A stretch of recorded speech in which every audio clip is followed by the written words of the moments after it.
En fait, ça a été depuis toujours. J'ai toujours voulu faire architecte, depuis très longtemps.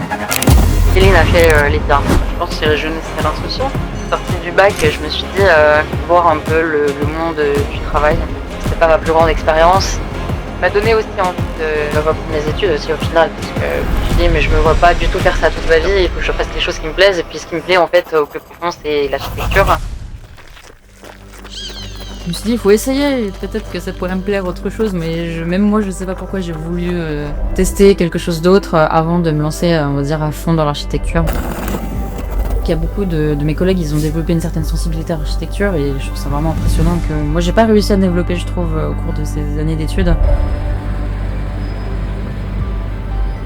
Peut-être par peur, je pense aussi, de me dire, je vais même pas étudier d'autres possibilités qui pourraient me correspondre.